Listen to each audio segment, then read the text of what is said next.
Well, hello gamers, and welcome back to solo spelunking, to a night of miniature skirmish dungeon delving. For those of you who are returning viewers and wondering why this isn't the Star Wars setup that you were accustomed to the last couple of sessions, don't worry, rest assured, Galen Ryder will return. The next Star Wars session will be up soon. Of course, I will continue my Star Wars campaign.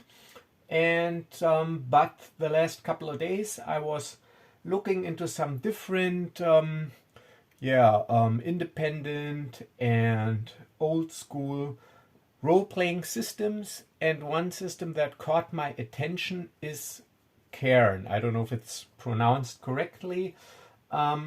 You probably or maybe know it, and I read into it and I looked at a couple of fan-made supplements for it, and I found it quite intriguing because of the unique concept of not rolling to attack but rolling directly for damage during a combat. And yeah, I found this interesting, and I decided to try it out. One thing I like about Knave is that it is classless and the inventory management. And this is why I also liked Cairn, because it follows a similar design principle. And I decided I will try out this system in a fantasy setting, in a miniature dungeon delve, because I also really like fantasy, just like sci-fi. I wanted to get some variety into the channel, mix things up a little bit. So between my Star Wars sessions, I will throw in a different game every once in a while. So this will be a one-shot. This is highly experimental. I don't know if Cairn is actually suited for combat-heavy miniature dungeon delving, but we will find out. But before we do that, I will explain to you the setup real quick, and also some modifications that I made to the rule set, because my variant of Cairn that I will be trying out tonight, I will call Heroic Cairn, because this is combat heavy, and just from reading through Cairn, I got the idea that it might be pretty difficult to survive going by the book. So I made just some minor adjustments, and so I will tell you what I did and show my characters that I created off camera, and then we will start playing. So first, what is Heroic Cairn?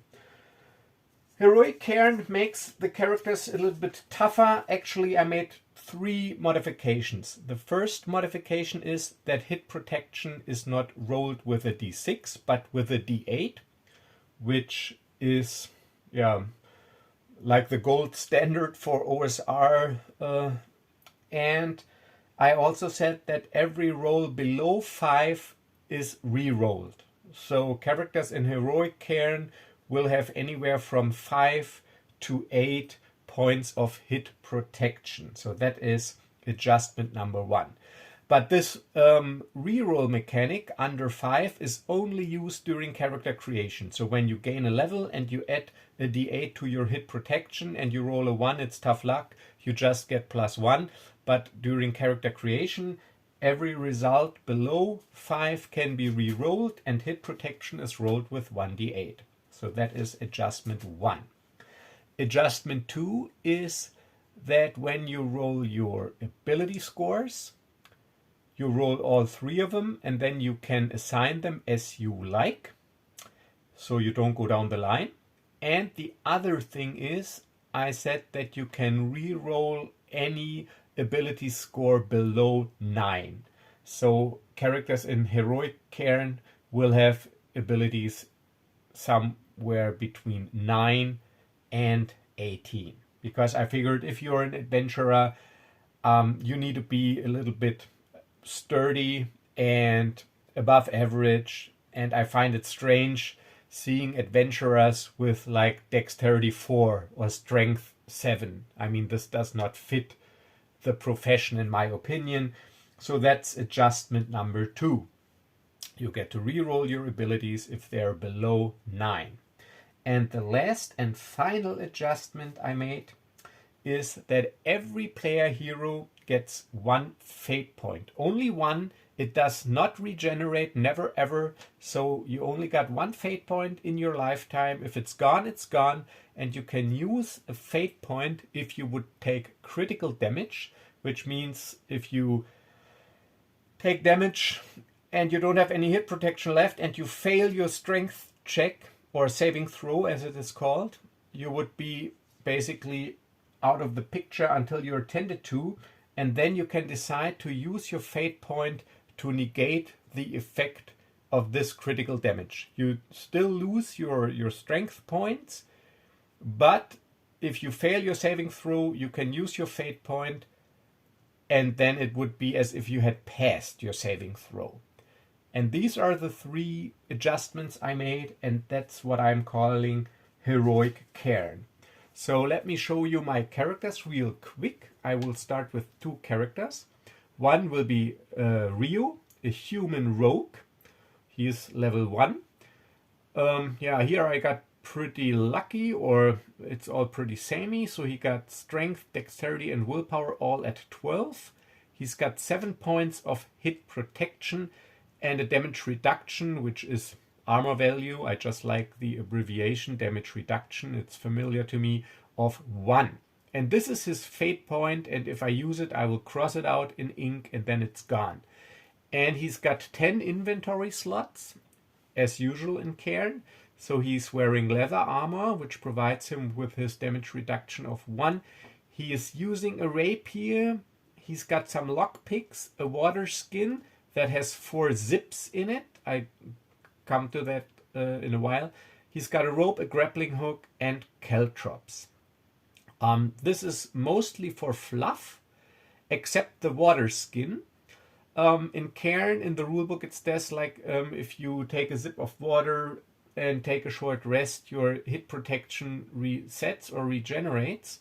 So here I ruled that you have to cross up 1 use of your water skin to regenerate your hit protection, and after that your water skin is empty. So basically I can do this 4 times, and when my water skin is empty, my hit protection will not regenerate between encounters. And his companion is Lynn, an elf warrior. She's got strength 15, dexterity 13, and willpower 9. She's got 8 points of hit protection, and she's pretty tough. She's got a damage reduction of 3 because she's carrying a shield and an elven chain armor. She's also got a water skin, a crowbar, and an elven blade. And she's got her fate point here as well. So I will be using pre-painted Dungeons and Dragons or Pathfinder Battles miniatures. So this will be Lynn. So here you can see her shield, her elven chain, her elegant elven blade. So this is Lynn. And her adventuring companion, Rio, the human rogue, is here. So as you can see, his rapier, his leather armor, and this will be Rio. Alright, so that's Heroic Cairn, and these are the characters. And now let's take a look at this setup here. This is the map Tomb of Queen Peregrine from the Dungeons and Dragons miniature skirmish game. And the backstory basically is that our adventurers heard a rumor of fabled treasure which is buried with an old drow, like it's pronounced in English, I guess, an old drow queen, Queen Peregrine, and they are daring and they decide to try to raid her tomb, which they acquired a map to, and they manage to make their way to her tomb, and they enter her tomb at this end of the map. So Yeah, I'm not really sure because this is the first time I'm using this setup, how well you can see. Like I said, I'm just starting out with this YouTube thing and my setup is pretty basic and crude. So yeah, sorry if you can't really see everything, but I hope you still enjoy the video and get some ideas. So this is Queen Peregrine's tomb that they need to unlock, where the main treasure is located. To unlock the tomb, they first need to require an amulet with a crystal in it that unlocks the tomb. This amulet can be hidden here, here, here, or here, as indicated by these yellow treasure tokens. In order to pick up a treasure token or search the area, the PCs need to use their action, and then I will roll a d4, and if I roll a 4, they recover recover the amulet, and if I roll anything else, I remove this token, and then when they interact, I'm using a d3, and if I roll a 3, they got it, and then if there's only 2 left, I use a d2, and then, of course, the last token will be the amulet. So, they gotta retrieve the amulet, and when they have the amulet, they can open the tomb. The red tokens are enemy encounters. Whenever a player character ends a round within line of sight of one of these tokens, and line of sight here is limited to 8 squares because of the sparse illumination, an encounter is rolled. I got a random encounter table right here, and I will place the corresponding monster, and then combat is resolved using the normal Cairn rules. Though this means the PCs have, of course, be careful where they move to not trigger too much encounters, but they also can't linger too long, because another mechanic is a wandering monster mechanic. Whenever there are no monsters on the map and no encounter is triggered at the end of a round, I roll a d10, and if I roll a 1, a random encounter, a random monster appears. So they should keep moving on, pressing on. And I got this idea from a Dungeons and Dragons solo miniature scenario that was published on the old Wizards of the Coast website by Steve Winter. So these mechanics are based on his idea. Sadly, these scenarios are hard to find now. I don't know if you Google for them. So it is called Reclamation Tomb of Queen Peregrine, I guess. I cannot actually provide you with a link because I don't have it anymore. But maybe you can find it in the depth of the internet if you're interested. It was created for the original Dungeons and Dragons miniature skirmish game. Alright, so this will be the setup. We will resolve combat using the normal Cairn rule set, and I think we will just see how this goes. So this is as much a test for me as it is also new for you. So let's see. Alright, so we are starting at the entrance of the tomb, and and this is a miniature game, so it's not a role-playing game, which means even if the heroes are out of line of sight from the monsters are still aware of the heroes, so they know where to move to. I'm not using anything like stealth checks to keep things simple, and also the heroes are aware of the treasure token locations and the encounter token locations. So it's also some sort of tactical aspect where to move to. All right, so let's see. So I guess I will try to get to the first treasure token over here, And I can take a double move. So this is all combat rounds, but since there's no enemies here at the moment, it's just the heroes acting, so they get a move, which is they can move up to 6 squares. 1 square is 5 feet. Diagonals count as 2. And if they forego their action, they can take a double move. And they need their action to search for treasure or to use their water skin.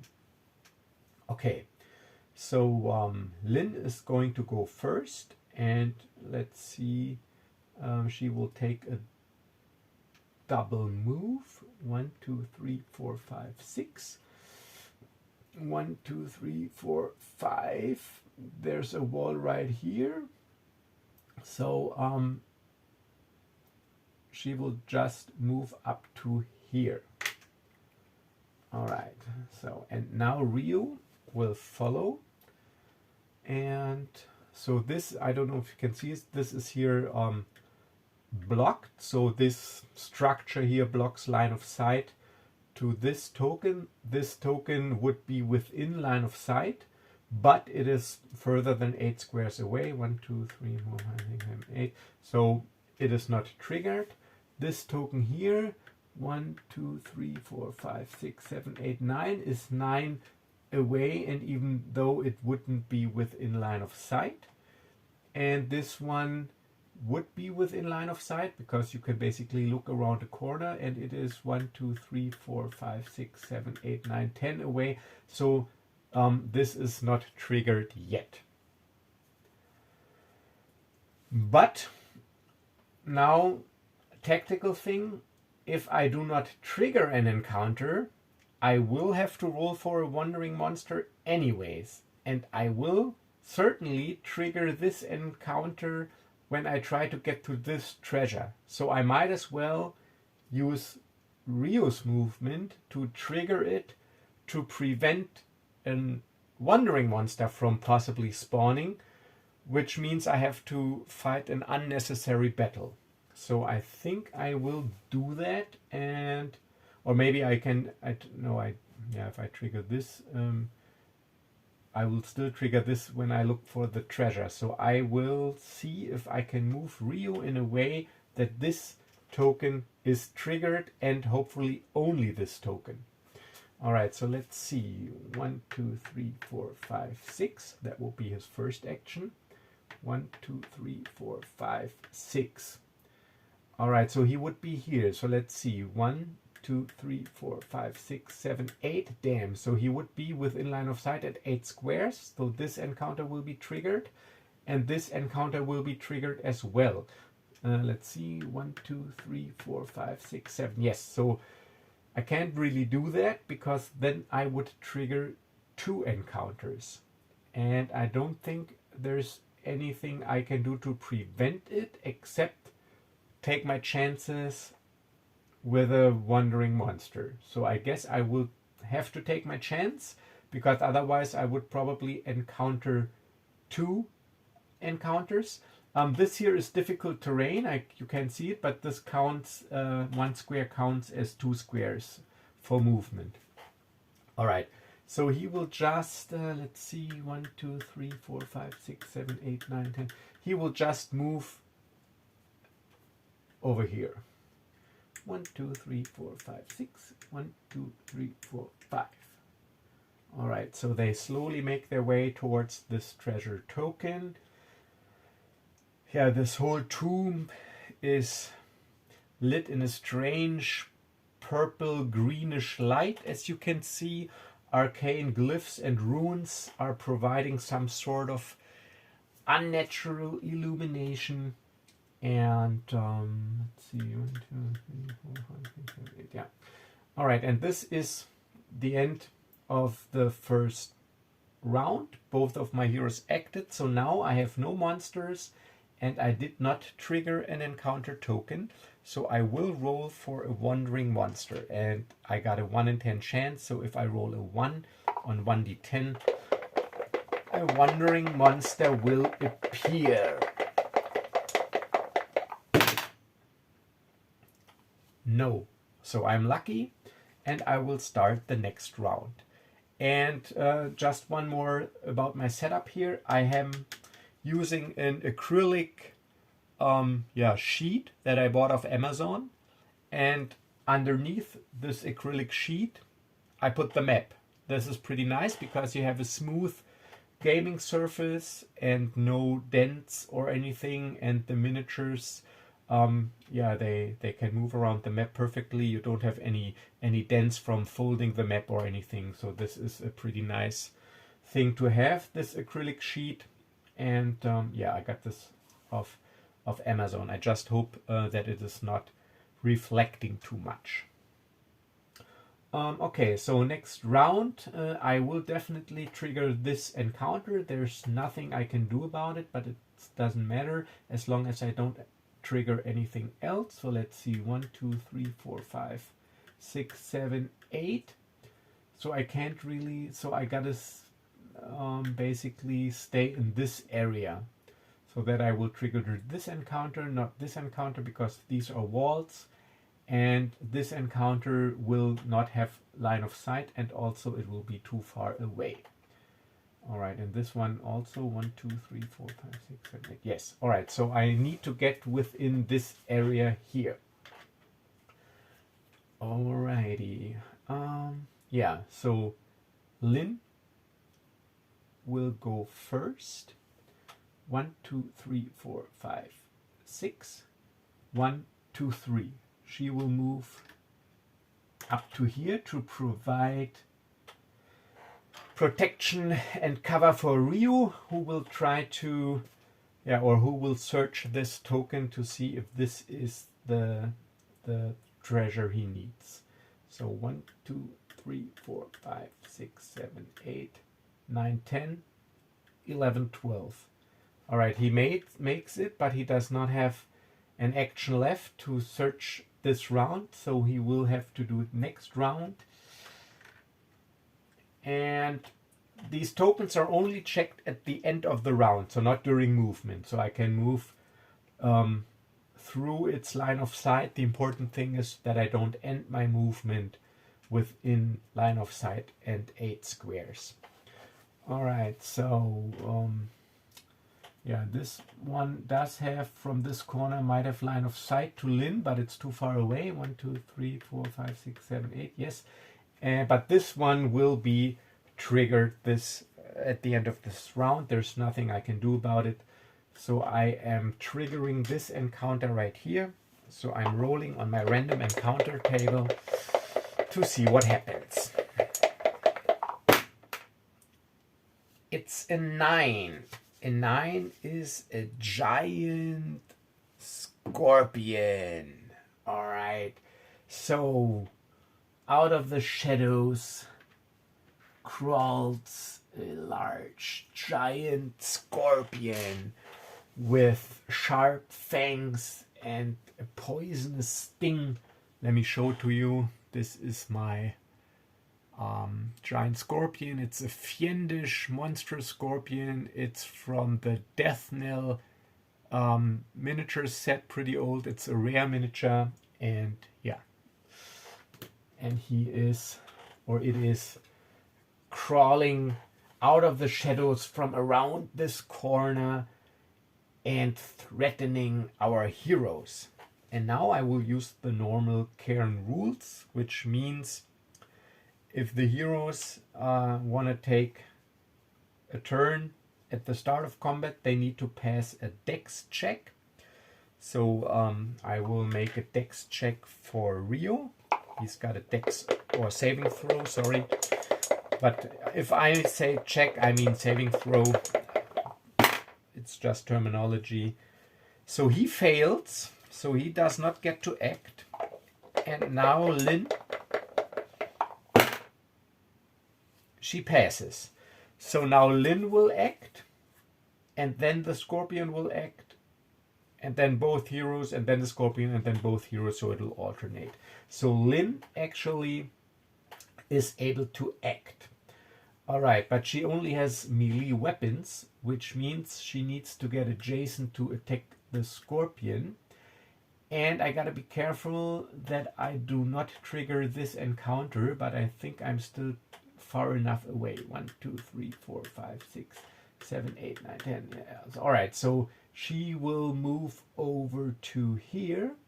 1, 2, 3, 4, 5. Uses and attacks the scorpion. And her damage is 1d8. Because she's using her elegant elven blade. But, 6 points of damage. But the scorpion, since he's got a tough chitin plate, it's got a damage reduction of 3. So she only deals 3 damage, and he's got 4 points of hit protection, which means he's got 1 point of hit protection left and took 3 damage. I will mark damage with these little red acrylic D6. Right, so this is hit protection damage, and he's got 3 points of damage. Now it's the scorpion's turn. And, well, it's not really intelligent. It's an insect, and it's just got attacked, so it will be attacking the nearest threat, which is Lynn. And because he's got a poison sting, he has as a damage, he's got d8 plus d8, and the Cairn rules indicate that the highest die is kept. So he's got a higher chance of dealing a lot of damage because of his very deadly poison. But Lynn also is pretty tough. She's got 8 points of hit protection and a damage reduction of 3. Alright, so he would deal 5 damage, which is reduced by 3 to 2 damage. So she's got 6 points of hit protection left. Alright, so now it's the hero's turn. Both heroes can act, and then it's the monster turn, and so on. So you only need this dex check at the start of combat. Alright, so it's the hero's turn. I will resolve his turn first. Rio will use his action to search for treasure. So he's confident that Lynn is keeping the monster at bay, and he will search for treasure. So I'm going to roll a d4, and if I roll a 4, I will be lucky already and will have recovered and retrieved the amulet that I need to unlock the tomb.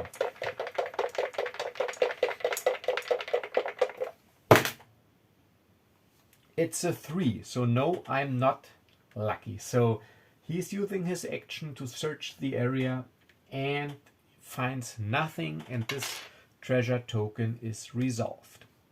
Now he could use his move, and I think he will, so that next round, if the scorpion is still alive, they can both attack, because he also only has melee weapons. So he will use his move, 1, 2, because this is difficult terrain, 3, 4, 5, 6, and let's check first, 1, 2, 3, 4, 5, 6, 7, 8, yeah, still far enough away, so he uses his move, he used his action to search, and uses his move to assist Lynn fighting this beast. Now it's Lynn's turn, and she attacks, and deals damage. 8 points, great. So he's got 1 point of hit protection left. So he also takes 7 further points of damage. He's got a strength score of 9. So this is critical damage. His strength score is reduced by 7 to 2, and now he needs to pass a check to resist this critical damage, but he's only got a 10% chance because his strength is reduced to 2. And he fails. So Lynn finds a weak spot between his chitin plates, stabs him with his elegant, or with her elegant elven blade, and the scorpion makes a strange noise and runs off into the darkness. Alright, so Lynn, that was her action. She still has her move left. And now if we're at the end of the round and didn't trigger anything, since there are no monsters, we would check for a random or wandering monster. So I don't want that. I don't want to fight unnecessary battles. So I will move her so that she will trigger an encounter, because if I need to search these, I will trigger an encounter anyways. So she's got 6 squares of movement left. So she will go 1, 2, 3, 4, 5, 6. Hopefully this is... I think this is not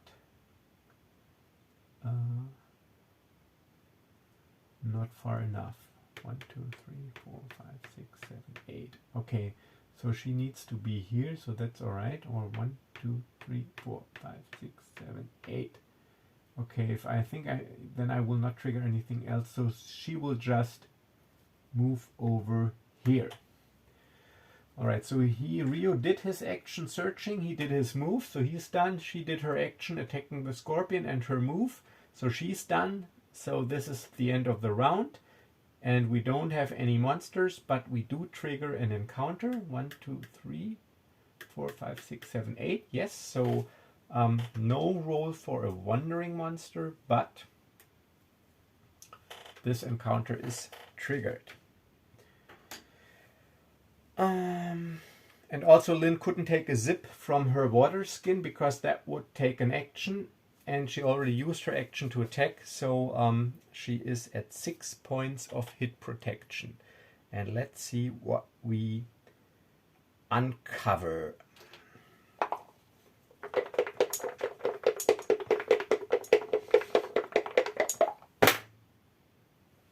Two zombies.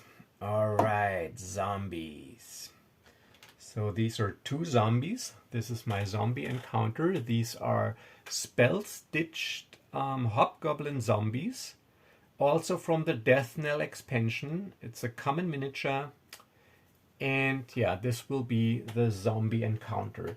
So out of this dark crypt, 2 shambling figures slowly move out of the darkness into the light,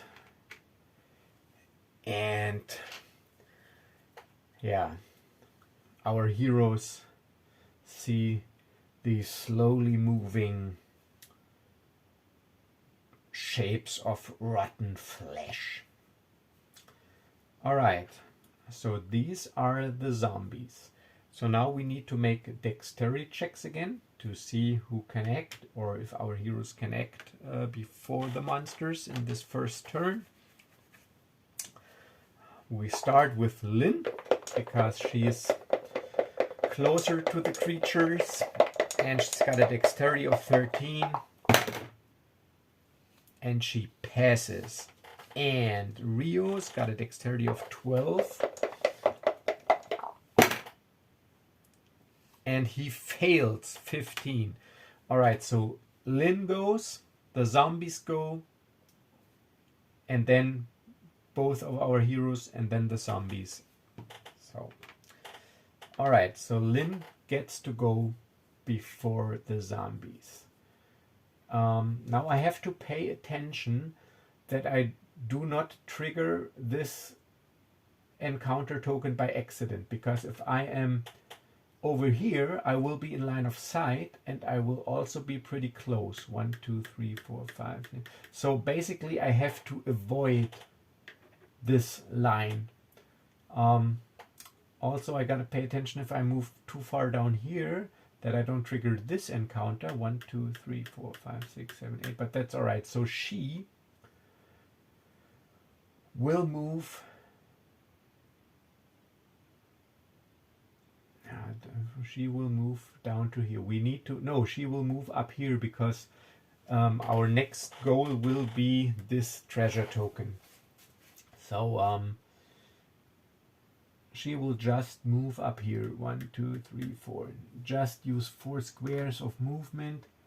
And now, since she can't attack from here, she will use her action to take... no, I will not waste my water skin because I've only taken 2 points of damage. So I'm confident that she will survive this encounter. So I will save up my water skin. Alright, so now it's the enemy's turn. Since these are zombies, they only have a speed of 4 because they're pretty slow. But she's close enough, so this guy will go 1, 2, 3. Ooh, he's dumb. They will just move towards the nearest hero and attack. 1, 2, 3. Ooh. And now this is Cairn. 1, 2, 3, 4. If more than one enemy attack a single creature, you roll all the damage die and only keep the highest. So now you gotta think if you want to attack with both, if both are able to attack, and they are, because this guy's got speed 4 too. So 1, 2, 3, 4. So I will move him first before I resolve the attacks. 1, 2, 3, 4. And now they both attack Lynn, which means I roll both their damage die. They deal d6 points of damage, and I will keep the highest one. So I'm using these red d6.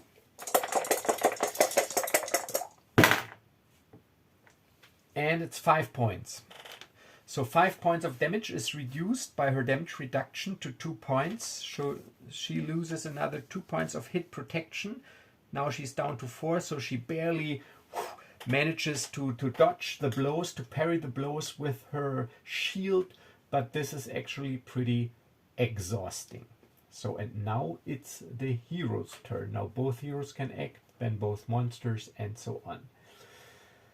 Alright, so now this is also an interesting aspect. You have to decide as well. I got to decide if I want to gang up on a zombie, increasing my chance to kill him, but or if I have the chance to kill one with a single blow, maybe it's better to spread out the attacks in the hope of killing them.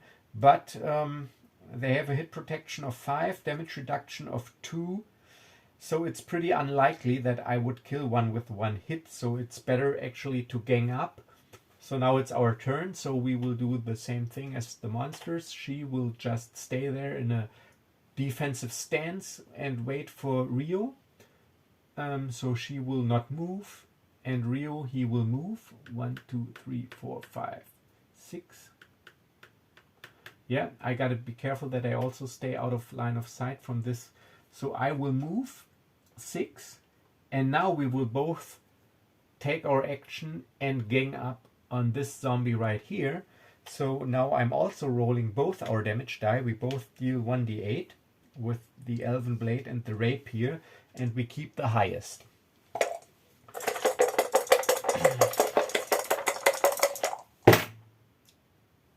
Yes, 8 points. Alright, so 8 points. He's got 5 points of hit protection, but on damage reduction 2, so 8 is reduced to 6. But it's still enough to take off his hit protection and deal 1 point of possible critical damage. He's got a strength of 10. So now this will be... I know that he's got no hit protection left, so this is now strength damage. He's got 1 point of strength damage, and he needs to pass a strength check versus, or a saving throw versus 9, because his strength of 10 is reduced by 1 to not be taken out of. So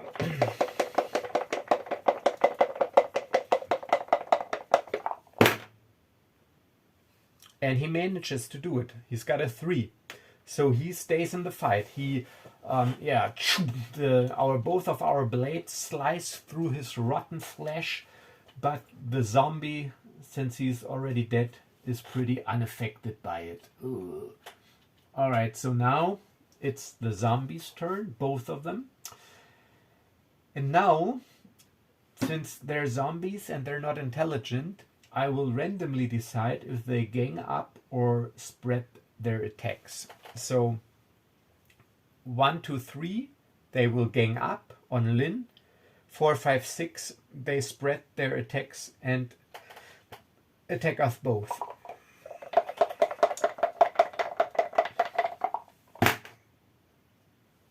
A 2, so they will gang up on Lynn.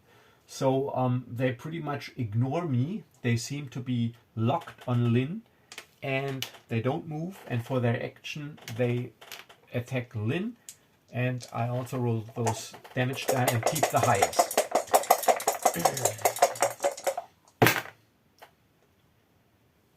Oh, 6 points. Alright, Lynn reduces those 6 to 3 because thanks to her elven chain and shield. So 3 points, and she's got 4 hit protection. She's got 1 point of hit protection left. Alright, so those were the monsters. And now, next round. And the heroes get to go. And I dropped my dice cup. Alright, so now I gotta make a choice. This guy already is down and in the critical damage range. So now I think it would be actually wise to split up our attacks, because I'm pretty confident that even with only 1d8 of damage, since it's direct damage, of course, damage, I got a pretty good chance of taking him out, I hope. I will just try it. So Lynn will attack this guy, this zombie, who has already taken some strength damage, and she will use her elven blade with 1d8. And now I hope that I roll anything above 2, because he's got a damage reduction of 2, so that I trigger a critical damage save.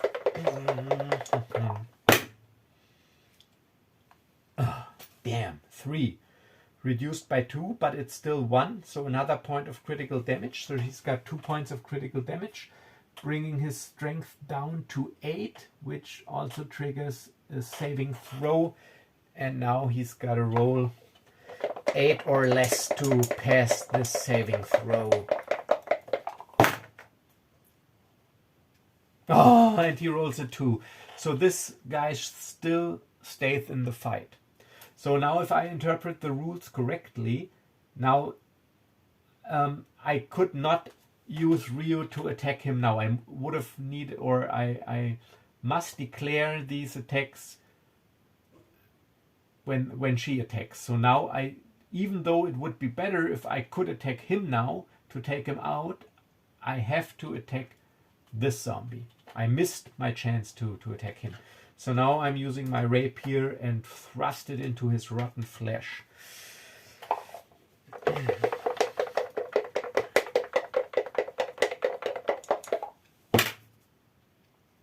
6 points of damage, reduced by 2, which means 4 points. He's got a hit protection of 5, so he's got 1 point of hit protection left. So to indicate that this guy still has hit protection, I'm using this die, this white die. So red is critical damage, this is hit protection, and he took 5 points of I rolled a 6 minus 2, that's 4. 4 points, he's got 4 points of hit protection damage, 1 point left. Okay, so that's the hero, and now it's the monsters again. Alright, now I don't check if they gang up, because this guy got attacked, so he's got a target now, and he already is engaged with her, so they do not gang up. This zombie tries to tear a piece of flesh out of Lynn, and I will just roll 1d6 points of damage.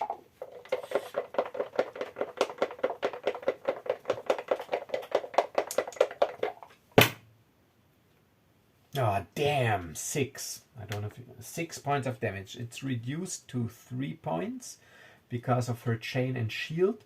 But still, she's only at 1 hit protection, so she's at 0 hit protection and takes 2 points of strength damage, which takes her to 13 and forces a critical damage saving throw but she's got a pretty decent chance. She's got strength 13, but it's still possible that I will have to use my fate point here at this point. Let's see.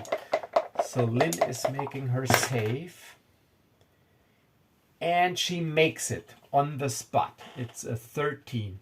So she's hurt, but stays in the fight. And now this zombie is attacking Rio. 4 points, reduced by 1 because of his leather armor. That's 3 points. He's got hit protection of 7, so he's at 4 hit protection, so he barely manages to dodges the blow. All right, the heroes. Yeah, so they just stay where they are, and you know what I could do actually? I'm thinking, but no, that would be, I mean, it wouldn't be in the spirit of the rules. I was thinking if I could just use my action to attack him, and she does not attack and uses her action to take a zip out of her water skin to restore her hit protection, but this does not work in combat. It only works if there are no monsters present on the map. I mean, it would be unrealistic otherwise. So, yeah. Lynn goes first and tries to eliminate the threat using her elvish blade.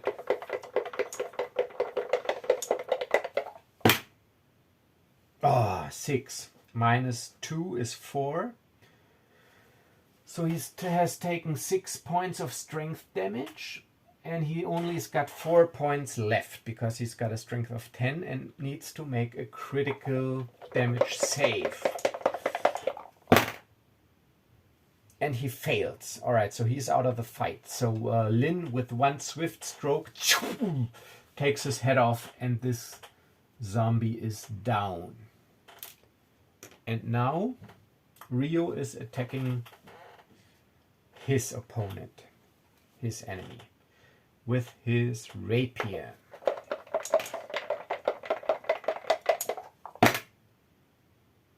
Yes, 6 minus 2.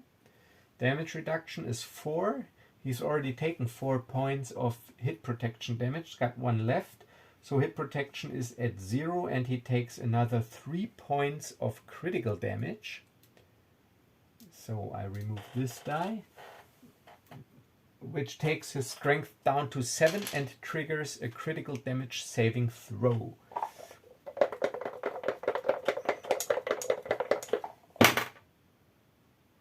And he fails, 19. So also with one swift stroke, Rio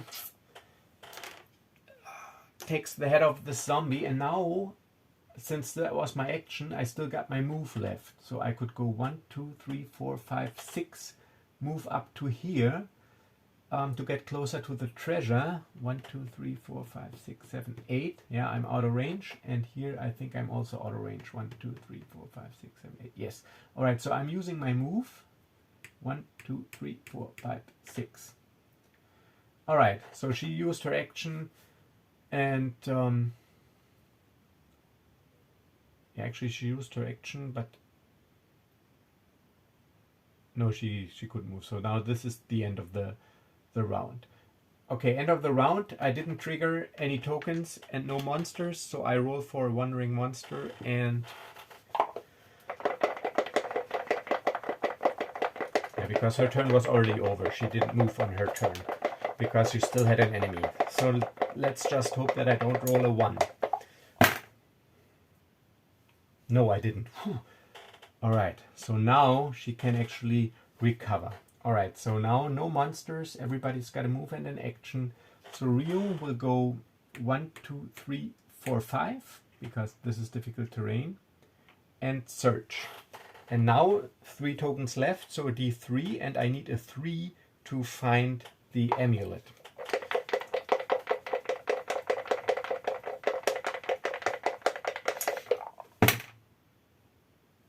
And I don't find it. 1, 2, 3, 4, it's a 2. So this token is resolved. No luck, no amulet here.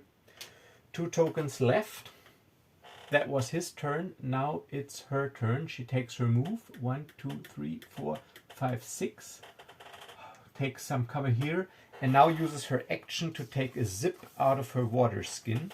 So I cross off one use of water skin, and this restores her hit protection to 8. However, she's still at 13 strength. So this critical damage she took, or strength damage, is not recovered. Since hit protection basically is some sort of endurance or vitality, so she takes a short rest, she takes a zip from her water skin, her hit protection is restored, but she's still wounded, if you will. Alright, so now both heroes acted, no monsters on the map, no token triggered, which means we gotta check for a wandering monster.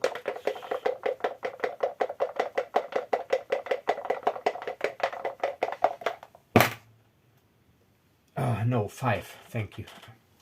Alrighty, so now we got a free round basically, and our goal is to get to this treasure token. And we will definitely encounter this encounter, but that's alright. That's alright. Let's see, how do I need to move that I don't also encounter, but I think there's nothing I can do about it, because line of sight, I can from this corner basically, yeah, I can basically almost see all of this. So this is a pretty tough one. I mean, what I could do is I could trigger this first from here before moving down here, so that I only fight one at a time instead of two at a time. But then I gotta make it so that I move in a way that I do not trigger a random or wandering monster. Or I could just gamble, because it's only a 1 in 10 chance. Yeah, I think I will do this one by one. I will first trigger this token. Alright. So Lynn is actually in pretty good shape, because she's got a higher damage reduction and starts out with more strength than Rio. Her hit points are restored, her hit protection, so she will trigger this encounter token. So 1, 2, 3, 4, 5, 6, 7, 8. So if she is here, she will trigger it. So she takes her move.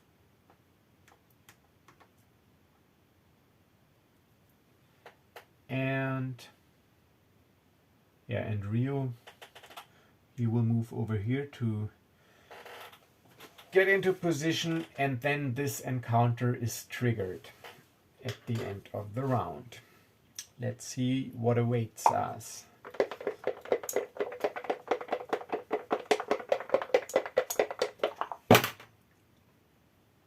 Three. Oh, the drow champion. A drow champion. Da da da da da da. And these are also 2 of them. It's a 2-figure encounter. So these are my drow champions. I got this Xendrick champion. It is from the, I think it is the Underdark set. The set icon is a spider. I'm not really sure, but I think it is. And it's a rare miniature. And this is the Lolth Sting, which is a common miniature, also from the Underdark set, I guess, with the spider icon. Alright, so these are now drow champions. And they protect the tomb of her fallen queen. Alright, so they got hit protection of 6, damage reduction of 1. They deal 1d8 damage, and they are pretty fast. They got a speed of 8, speed of 8 and 10 points of strength once they start taking critical damage. Alright, so now we make dexterity saves to see if our heroes can seize the opportunity. Rio.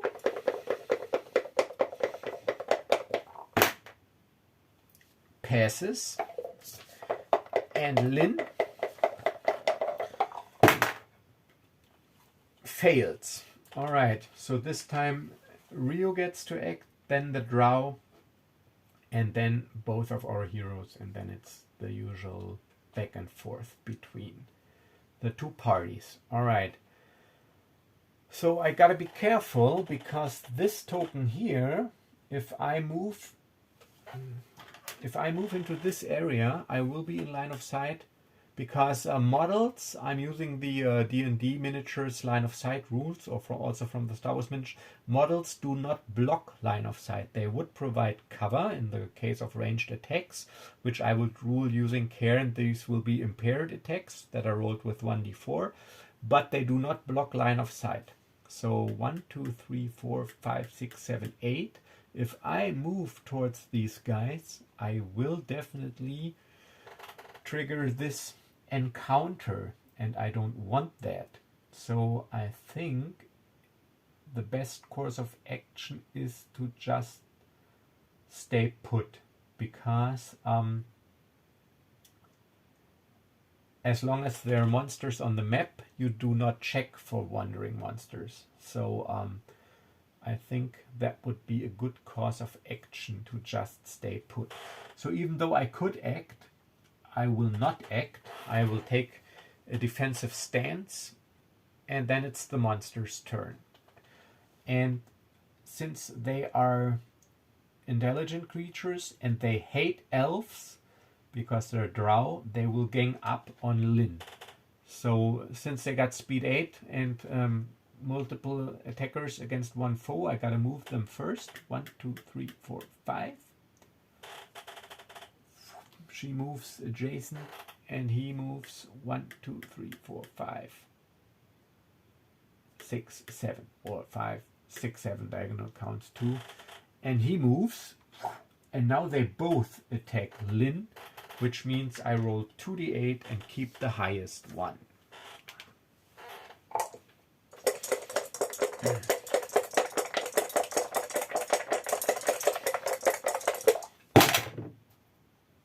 Four, which is reduced to 1 thanks to my elven chain and shield. So she only takes 1 point of, not really damage. She loses 1 point of hit protection. So she manages to fend off both of these attacks. Alright, so now we also have realized that these are dangerous foes. So we will also gang up, and both of us will attack this champion here, because from where I'm standing I can't attack her, and if I move past, I'm using the attack of opportunity rules from standard Dungeons and Dragons. So this is a little bit Cairn, but mixed with tactical miniature movement rules basically. So then they could make or get to make a free attack, which means they would be able to roll damage against me, and I don't want that. So I will just stay where I am, and we will gang up on this champion with our elven blade and our rapier.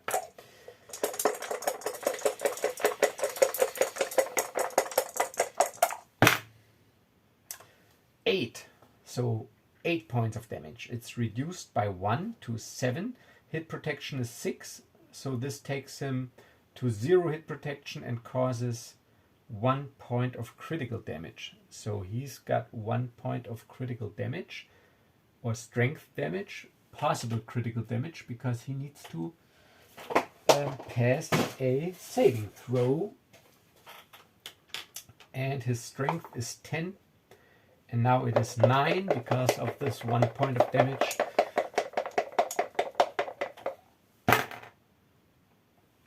$15.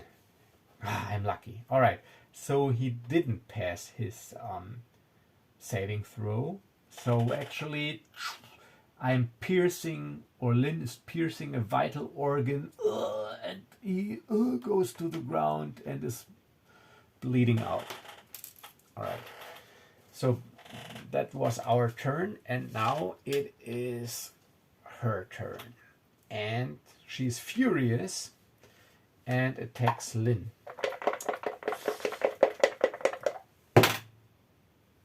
for 5 points. It is reduced to 2 by Lynn's damage reduction. So she's got 5 hit protection left. So damage reduction 3 is pretty tough, but this is also the highest it can go, going by the Cairn rules.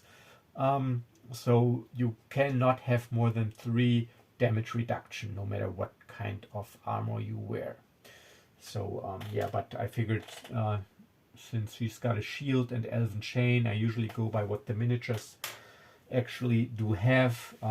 3 is good, and she's also a warrior. All right, so that's was her turn. Now it's our turn again. All right, so I think we can gang up on her. 1, 2, 3, 4, 5, 6, 7, 8. Yeah, so if he moves over here, we could gang up on her and do not trigger an encounter. So our turn will consist of Rio moving and both of us ganging up on her, meaning we roll 2d8, keep the highest one. Yes, 8.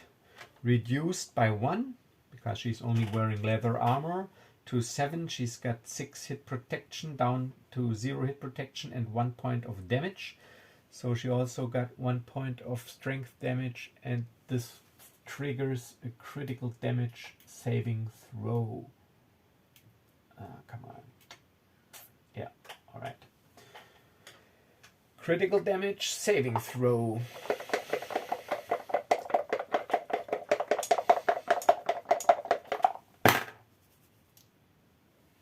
6. She makes it. All right, so she stays in the fight, and now it's also her turn, because we alternate.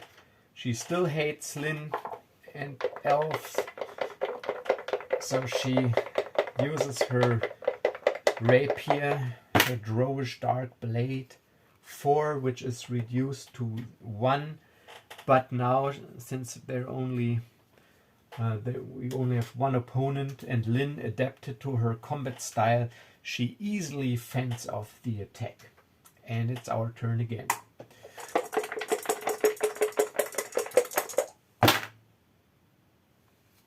Six points of damage. Reduced by 1 to 5. So she takes 5 more points of strength damage. So she's got 6 points of strength damage, 4 strength left, and is forced to make a critical damage save.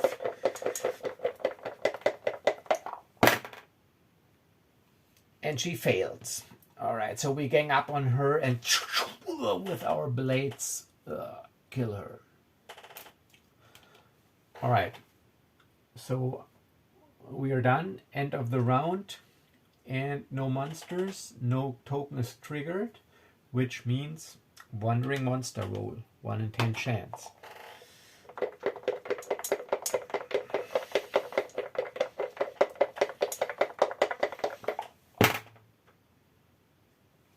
Oh, yes, 1. And a wandering monster appears. So I roll on my normal encounter table. 2. Zombies again. Alrighty, so let's say that while we were fighting, we didn't notice that in this crypt behind us, the graves opened up and 2, again spell-stitched, shambling zombies appear out of the shadows and have an appetite for human or elven flesh. All right, let's see if we can seize the initiative. Lynn, dexterity of 13. Yes, she does. And Rio, with his 12.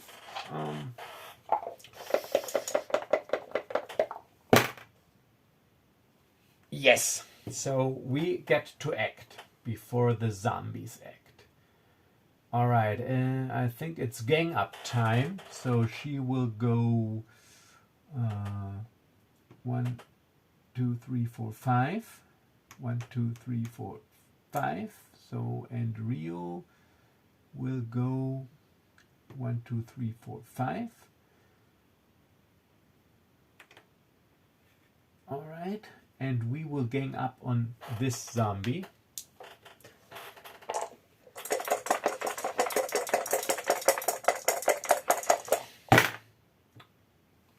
Yes, 8 points. They got a damage reduction of 2, which means that is 6 hit protection 5, so 1 point of critical damage or strength damage, and trigger a save. The zombies have also strength of 10. And he fails. So that was quick. This guy is down. But it's a zombie. They don't have moral. They don't have fear. They're already dead. They don't care. He will attack Rio, because Rio is next to him. And he deals 3 points of damage, reduced by 1. Rio loses 2 points of hit protection. He's down to 2 hit protection. Alright. Our turn. Gang up time. She will move 1, 2, 3, 4. Lynn moves here. Rio doesn't move, and we will gang up on this guy. 2d8, keep the highest.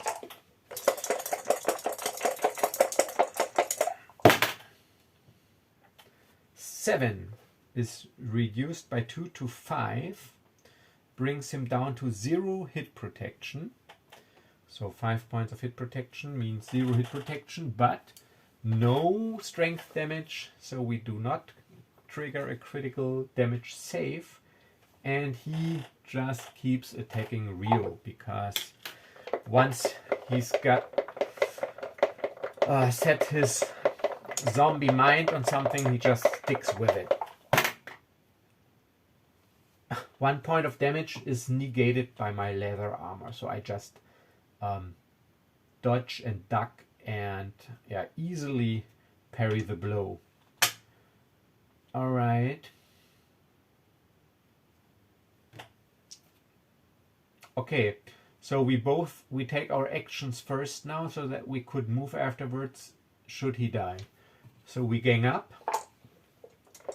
I don't know if there in Cairn, if it's like a set order that you have to move and take an action, or take an action that the action always ends your turn.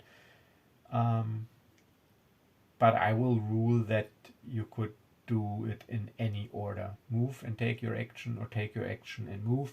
So we both take our action. Gang up on him. 4 points is reduced by 2 to 2 points, so he's got no hit protection left. Takes 2 points of strength damage, and this triggers a critical damage save.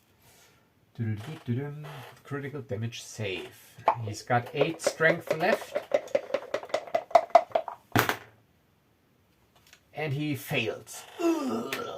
Back into the grave where he came from. So now we still have, or can, move. Rio will go 1, 2, 3, 4, 5, 6. Let's see, 1, 2, 3, 4, 5, 6, 7. Yeah, okay. So he moves over here, and Lynn moves 1, 2, 3, 1, 2, 3, 4, 5, 6 over here. All right, so wandering monster.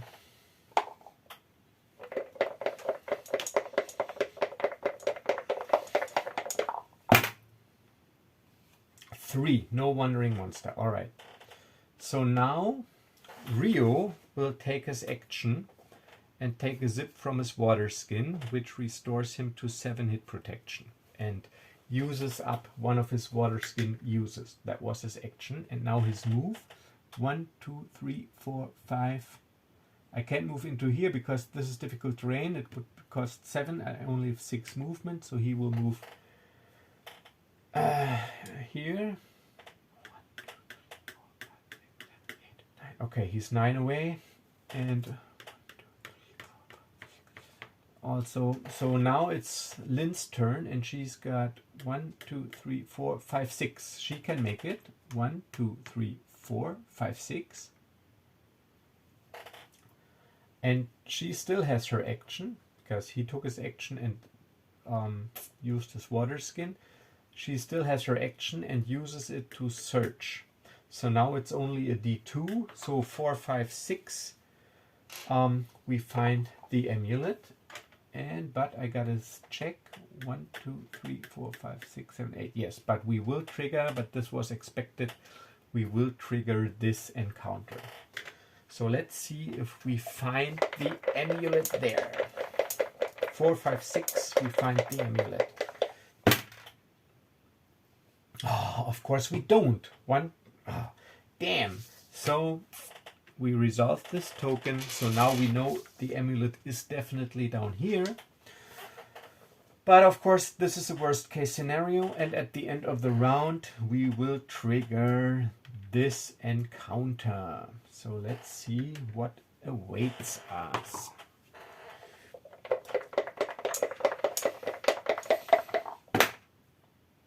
4. Ooh, a Dryder. A Dryder. Alright, so now since we're getting pretty close to disturbing Queen Peregrine's tomb, we have alerted a Dryder, a drow spider mixture. So this is my Dryder. It's a Dryder Fanglord. It's an uncommon miniature. And yeah, this is my Dryder Fanglord. And he will appear out of the shadows to protect his long dead queen. The Dryder, he's got 6 points of hit protection and a damage reduction of 3. Since he's also wearing plate armor and he's a Dryder, he deals d8 points of damage. He's got a speed of 8 and a spider climb ability, which means he ignores all forms of difficult terrain. He does not have to pay extra movement cost, and if this would be an RPG, he could also climb up ceilings and walls just like a spider. And he's got a strength of 12, so a pretty tough opponent. But it's a Dryder, so I think this was here. So let's see if we can or manage to seize the initiative. Lynn.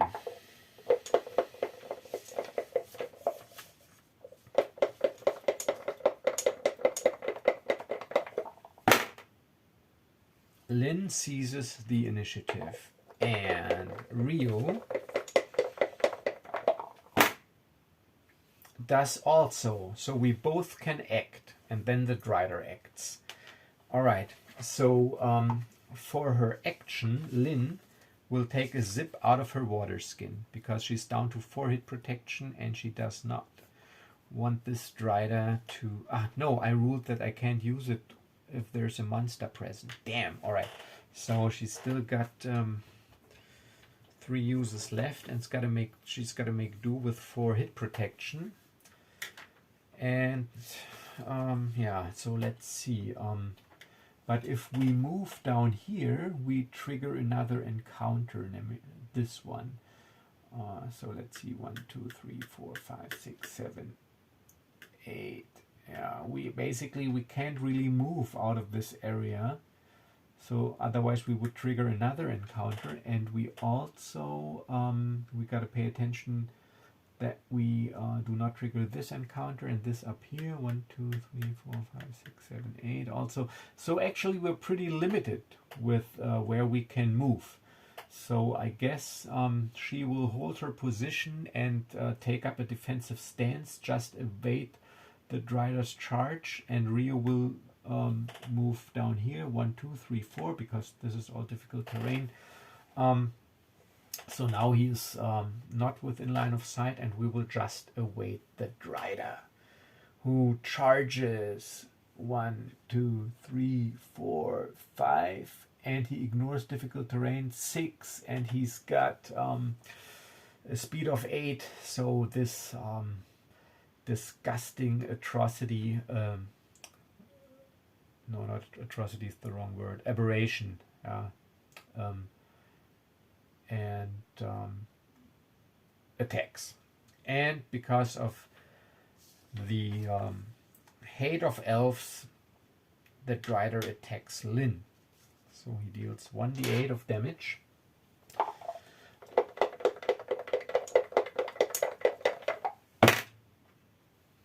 But Lynn is very lucky because she took up a defensive stance and anticipated the charge.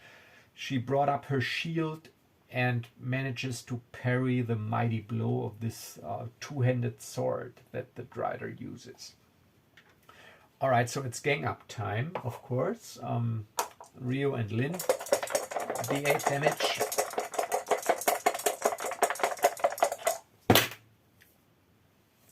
Seven points is reduced by 3 to 4, so the Drider has taken 4 points of hit protection damage.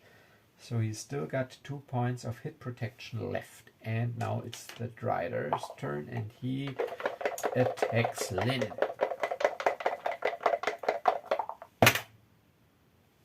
Eight points. So that's 5 points. So Lynn is down to 0 hit protection and 1 damage is left over. She loses another point of strength, so she's at 12 strength now, and this triggers a critical damage save.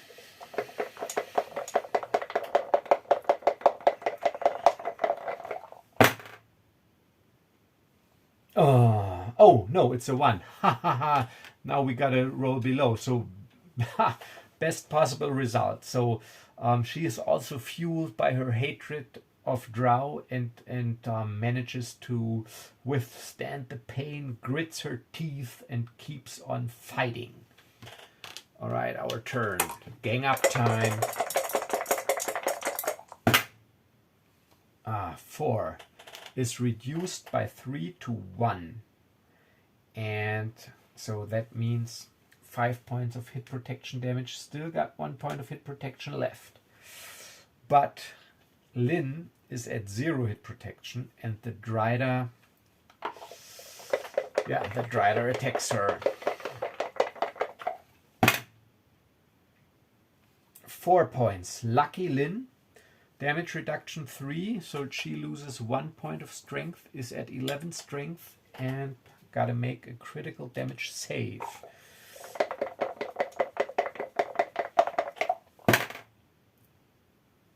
Oh, damn. Alright, so this is where fate comes in. Remember, this is heroic Cairn. So now she would be out of the fight. She could only crawl. She needed medical attention. She's out of the fight. But this is heroic Cairn, so she uses her fate point. So I cross it off, not with pencil, but with ink. It is gone forever. You only get 1 fate point in your hero's lifetime. But the effect of the critical damage is ignored. She stays in the fight. Everything is unchanged. She's still got no hit protection left. She's got 11 strength. She only manages to turn this failed save into a passed save. Now it's our turn, gang up time.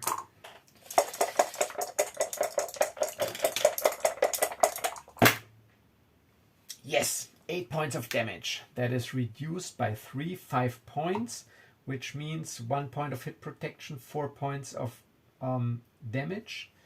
So 1 point hit protection and 4 points critical damage or strength damage. The Drider's got a strength of 12. Reduced by 4 is 8, and a critical damage save is triggered. 7. He manages to stay in the fight. He's got 8 and he rolls a 7. Alright, so that was our turn. We ganged up on him. So now he attacks again Lynn. I got a bad feeling about this.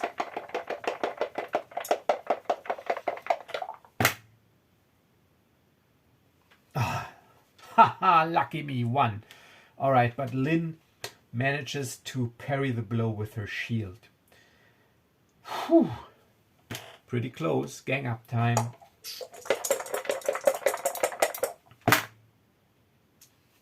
Yes, 8 points. That is reduced by 3 to 5, which means 9 points of strength damage. 6, 9 points of strength. 9 from a total of 12. So now he's in pretty bad shape, actually. And he's got to make a save. So he's got 15% chance. 1, 2, 3, he makes it. 18, no. Finally, we managed to take the Drider out of the fight. Okay, so that was both of our actions. We ganged up, so let's say we can move, but no, we already used our action. So now if I want to take a zip of my water skin, since I used our actions already and I can't use my move for that, I would have to basically end the round, which means, since no monsters, nothing is triggered, a d10, but I take the chance because I need a zip of my water skin to recover my hit protection. Alright, so wandering encounter, wandering monster, please don't, please. Yes. 6. Alright, so now new round. I got an action and a move, and for my action, Lynn is taking a zip of her water skin, so her hit protection is back to 8. She's got 2 uses left, and Rio is still at 7 hit protection. Okay, yeah, because he was not attacked. All right, so and now we have our move. All right, so we will trigger this anyway, so we might as well do it now. 1, 2, 3, 4, 5, 6. So if I'm here, I'm pretty far away. 1, 2, 3, 4, 5, 6, 7, 8, 9. Yeah, okay, barely. So 1, 2, 3, 4, 5, 6. So Rio is moving down to here, and she just moves down to here. And now we end the round and trigger this encounter. 1, 2, 3, 4, 5, 6, 7, 8 squares. Yes. Line of sight. Yes. We do not trigger this one, and this one also not. 1, 2, 3, 4, 5, 6, 7, 8, 9. It's 9 squares. So we are exactly at the right spot, and we trigger this encounter because we would trigger it anyways, because we need to get the amulet from down here. 2 zombies again. I will re-roll that because we already had zombies 2 times. And maybe you want to see some other encounters. 4 Drider again. Yeah, alright.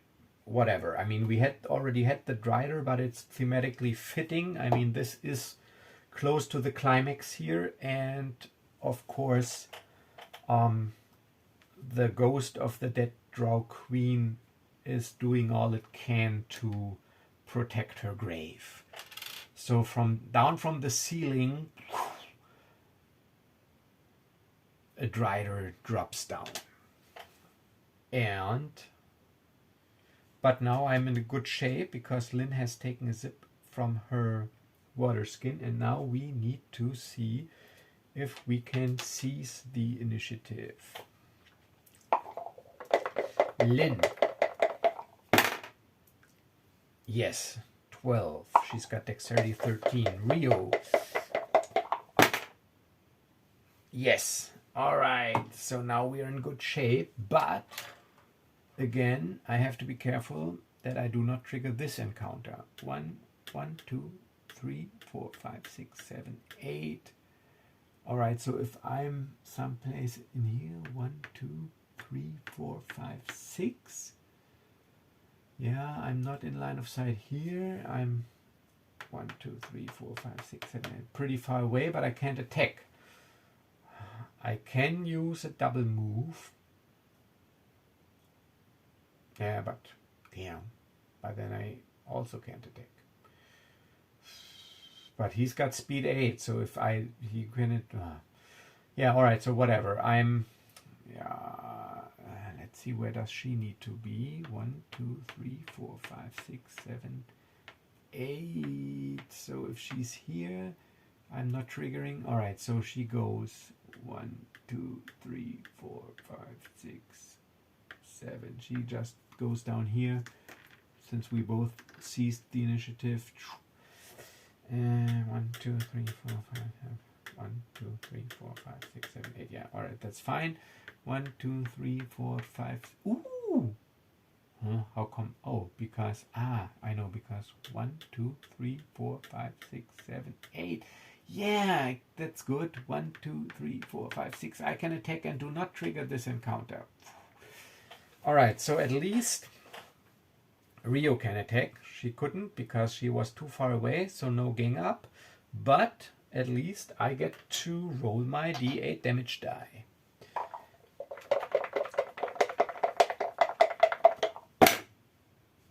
Six, so reduced to 3 because of his damage reduction. He takes 3 points of hit protection damage. He's got 3 points of hit protection left. And now it's his turn, and he will always attack Lynn. This is non-negotiable because Lynn is an elf and he's a drow creature.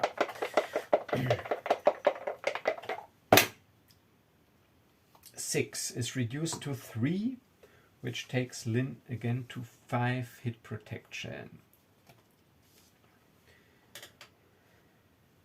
Now it's gang up time.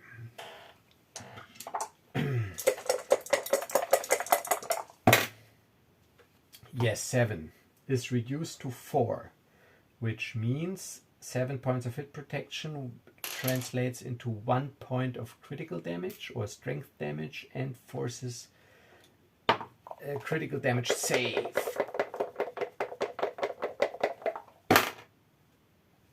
And he fails.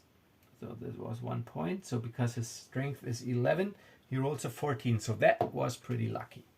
All right, so with 2 swift strokes, we take him down. So now we still get to do our move. But we did our action. We both attacked. So move 1, 2, 3, 4, 5, 6. This is not difficult terrain only. So he moves 1, 2, 3, 4, 5, 6. But he can't search because he already used his action.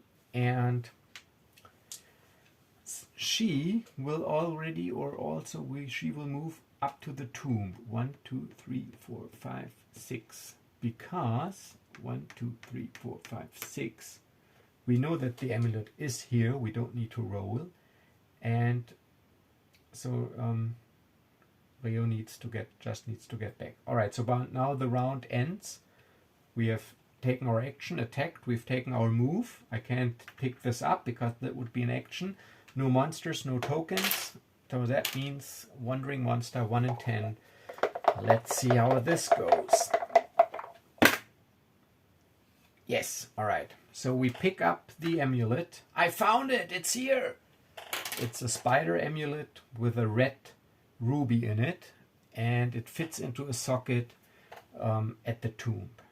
All right, so that was his action. And now his move. 1, 2, 3, 4, 5, 6. Let's check. 1, 2, 3, 4, 5, 6. 6 if I 1, 2, 3, 4, 5, 6, 7, 8, 9, 10. Yeah, all right, so I don't trigger this one. 1, 2, 3, 4, 5, 6, 7, 8. I don't trigger this one, and I don't have to count. I mean, this is all right. So he is done. She has her move and her action, but she can't open the tomb. So 1, 2. She just moves, and now the round ends. We do have to check because no monster, no token. We're not done yet with the scenario. Yeah, no, okay. So 1, 2, 3, 4, 5, 6. Double move. 1, 2. But double move means. Oh no, wait. Let's do this way. 1, 2, 3, 4, 5, 6. That's his move. His action is he passes the amulet to Lynn. And Lynn's action is to put the amulet into the socket. So we put the amulet in,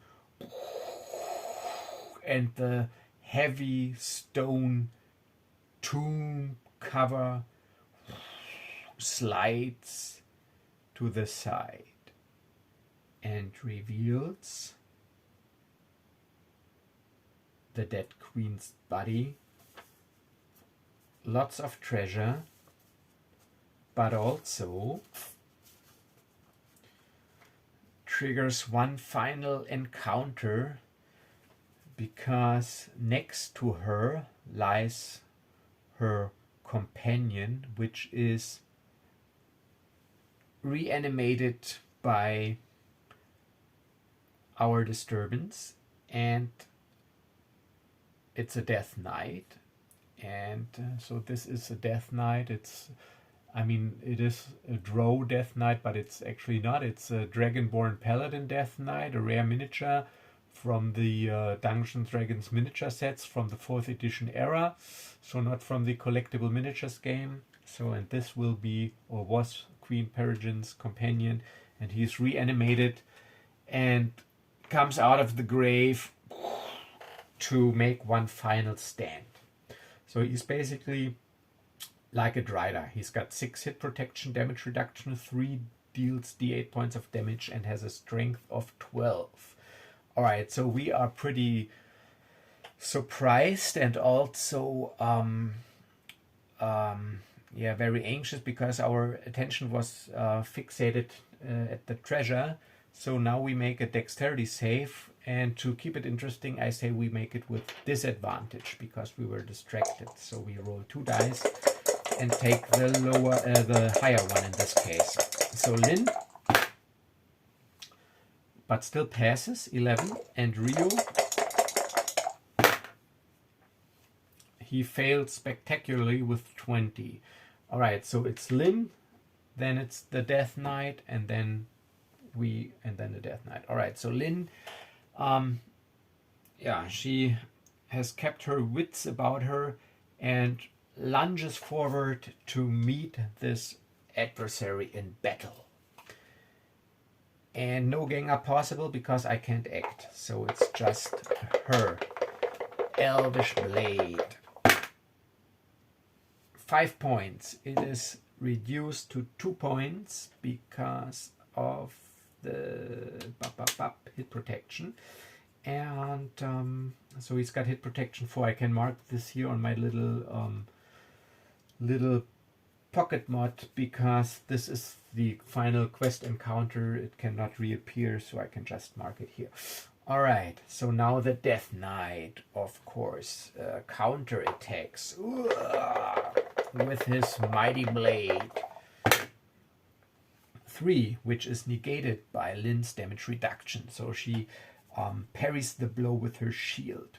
Now it is our turn, and now it is gang up time. So she holds her position, and Rio moves forward. 1, 2, 3, and we gang up and roll 2d8.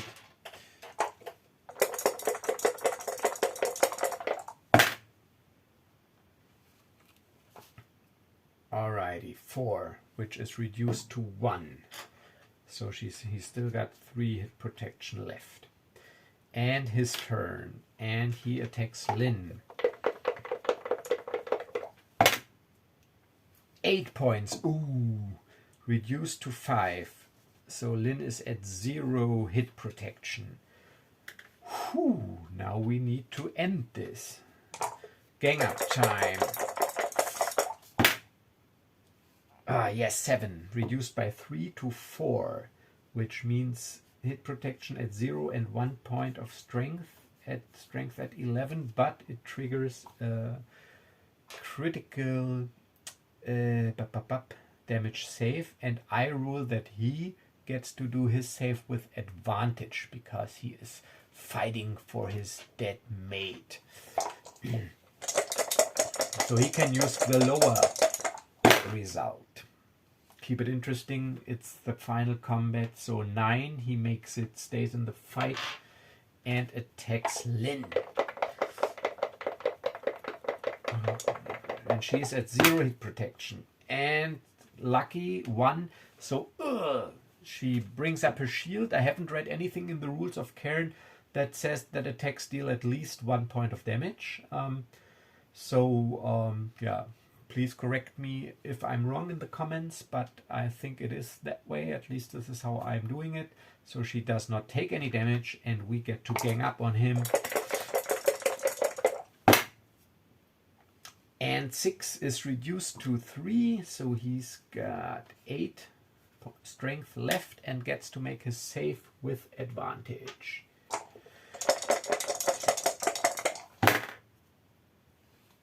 And he makes it because he can use the 7, so he still stays in the fight and attacks Lynn. Ooh, 8 points. That's 5. Lynn is at strength 11, 0 hit protection. So she's go down to 6 strength.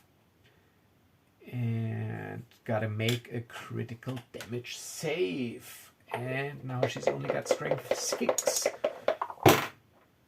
And she failed. So she goes down. She's not dead yet. She bleeds out. She will die if she's not tended to within 1 hour. And we can't gang up now because Lynn is out of the fight. So Rio is using his rapier. 4, only 1 because of his damage reduction, but he's also in the critical damage phase already. He's got a strength 7 now. Needs to make a save with advantage. And he makes it 7 on point. He stayed in the fight, but Rio is in good shape. He's still got all his hit protection, but the mighty blade comes down. 3 points, reduced by 1, so 2 points. So Rio is at 5 hit protection. He dodges the blow. He can feel the blade passing barely just above his head, and he counterattacks. Yes, 8, 5, which takes him down to 2 strength. Only the pure force of the will keeps him in the fight, but now he goes down. Alright. So Rio tends to her wounds, and we plunder the tomb, and then a cutscene kicks in. We make our way back to the exit. Alrighty, so that's it for tonight. Little immediate feedback. I had a lot of fun. I think Cairn is a great system. I like that you immediately roll damage, but actually I think it was pretty easy, but that's because, it was heroic Cairn. If I didn't hit the fate point, which is gone now, it would be over. And